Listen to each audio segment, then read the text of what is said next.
All right, everybody, welcome back to Matt Money. Welcome back to the channel. So today we're actually going to be walking through Numinus Wellness, which is a psycho-assisted therapy company that is also focusing strictly on wellness throughout Canada and the likes of expanding that across the world. So the thing that I think is most interesting about this organization is the fact that they're working very closely with regulators to be able to bring these psycho-assisted therapy and some of these clinical drugs that they're working on to market. And I think that they also have a three-pillar approach to their revenue streams that they will be kind of bringing into the market as well, that allows them to kind of focus specifically on obviously wellness, clinical trials, working with regulators, as well as bringing new sort of drugs to the market that can help expand and folks can license out in the future. And so while we'll definitely go into the corporate presentation, if you want to hear a little bit more from it, talk to my buddy or watch my buddy Kyle's video where he interviews the CEO,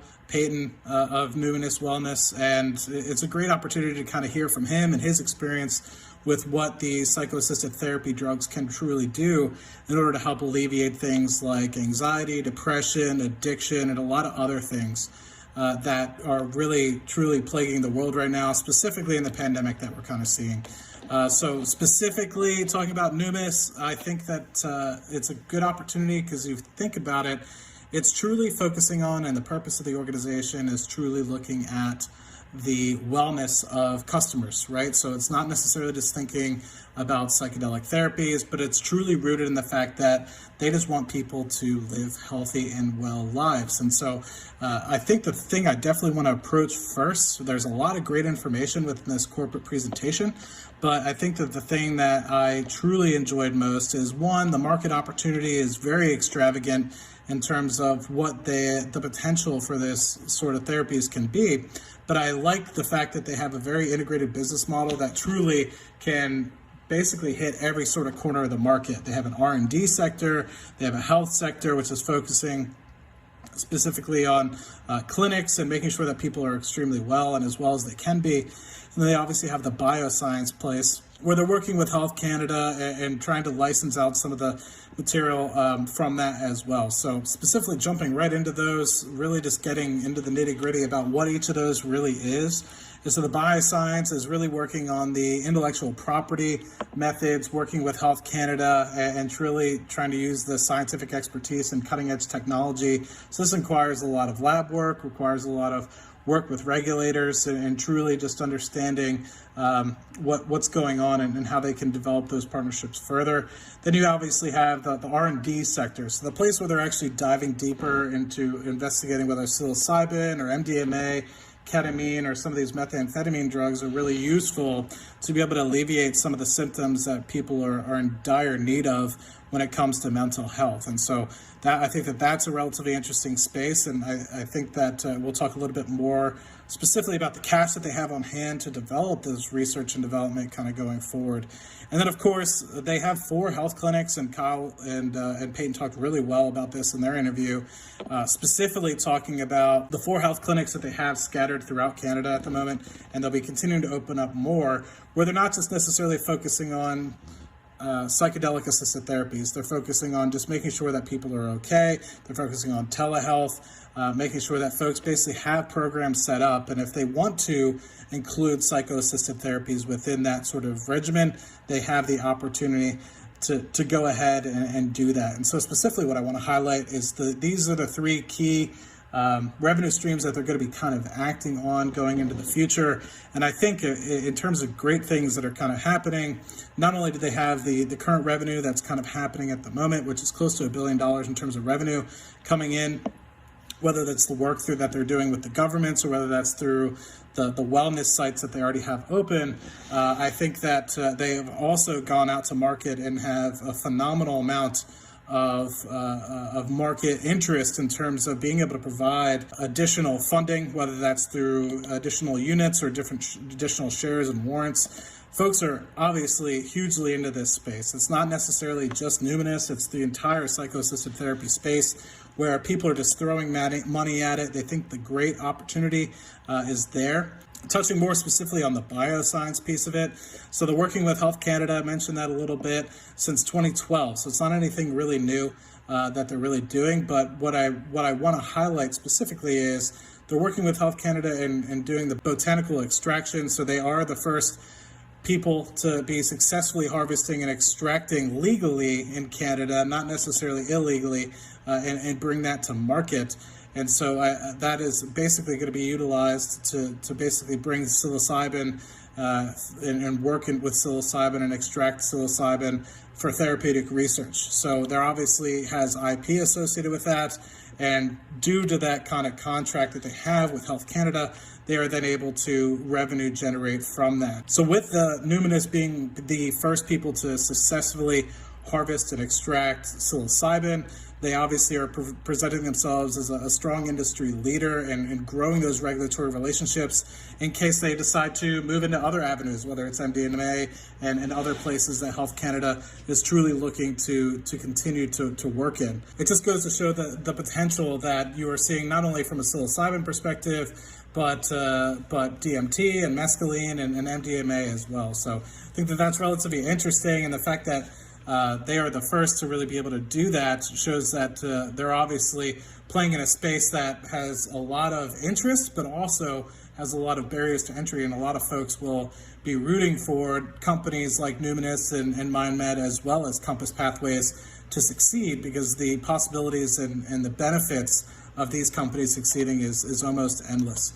And so here's just a quick look at some of the work that they do within the bioscience part of the organization, growing these mushrooms in partnership with Health Canada. So I think one of the other cool strategies that Numinus is truly utilizing to incorporate into their business is the R&D aspect of things. So I think that this will be the cash generation machine in the future. Obviously, it's going to be very capital intensive initially, which is obviously why the company is going out to market to be able to get some of the funding required for this. But they obviously are utilizing a medical team specialized with training to integrate a lot of these psychedelics into their clinical care. That will touch a little bit on the third pillar, where they are actually having the wellness sites open already. But working extremely closely with Health Canada and other regulators to basically bring the industry along and truly be the front runner, and trying to work with regulators and making sure that everything is done appropriately, all the I's are dotted, all the T's are crossed. And I think that this is relatively interesting with the fact that they're able to work with MAPS, which is a multidisciplinary association for psychedelic studies, and looking specifically at the first access trial for MDMA for PTSD, post-traumatic stress disorder, which I thought was relatively interesting. They're obviously the first compassionate trial user for psilocybin for substance use disorders, and obviously have the trials ongoing with their wellness sites that they're already utilizing. Done a lot of peer reviews. They've done a lot of recruiting for investigators to train and study the staff. And they've obviously done a lot of work trying to deploy this as a trial testing site in their Vancouver location. And obviously they're continuing to work with Health Canada to firm up plans going forward. And so they're obviously now starting to look for folks that will be potentially utilizing the drugs and truly trialing it for human studies going into the spring, which is obviously happening right now, and now working that into the summer of 2021. So I think that this was relatively interesting, obviously due to the industry barriers that a lot of folks are having to work very closely with regulators, obviously to battle that fine line between what's legal and illegal. And so Numinus has done a phenomenal job working with regulators and being hand in hand with them to not only make sure that they're meeting all the regulatory rules, but also trying to help shape the laws as they're kind of changing imminently within Canada and across the world, as most people are potentially seeing in other countries as well. And so hopping over to the interesting and the most cash generative part, I think, aside from some of the licensing work that Numinus has really been able to offer, is Numinus Health, which is the wellness site. So they're basically working with folks directly to not just necessarily focus on psycho-assisted therapies, but just wellness in general. And so they've been able to recently acquire 2 Montreal clinics that are already utilizing ketamine-assisted psychotherapies, kind of getting that started.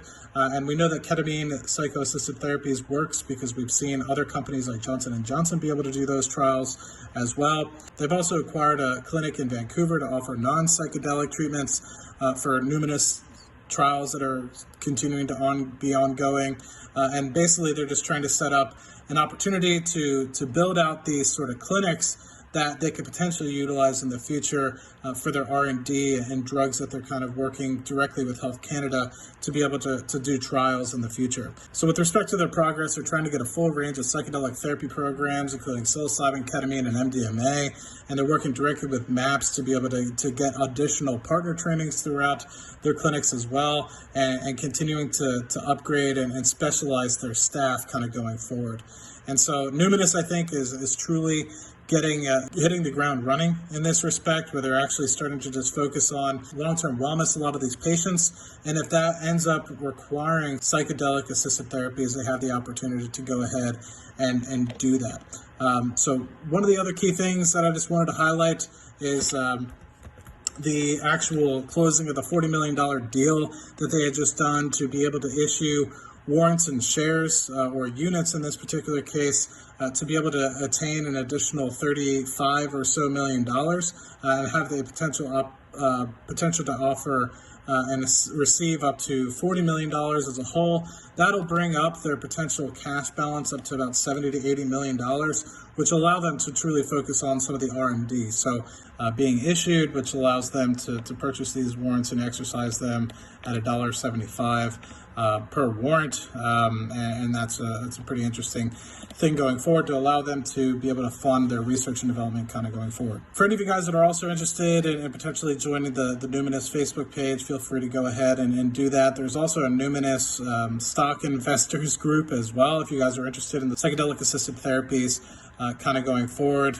People are mentioning things about Mindmed and also Compass Pathways in there as well. But if you guys are interested in potentially seeing some of the wellness techniques that Numinus is employing in some of their clinics, and also some of the trials that are ongoing associated with the psychedelic-assisted therapies kind of going on, then feel free to join that page. And I think with that, really appreciate everybody really joining this video. I think it's a good opportunity for folks that are looking to enter this space, and as well as look at the fact that they are on the PSYK ETF, which is the first psychedelic-focused ETF on the NEO exchange. So for those of you guys that are interested in that, it also invests in companies like Compass and Mindmed as well.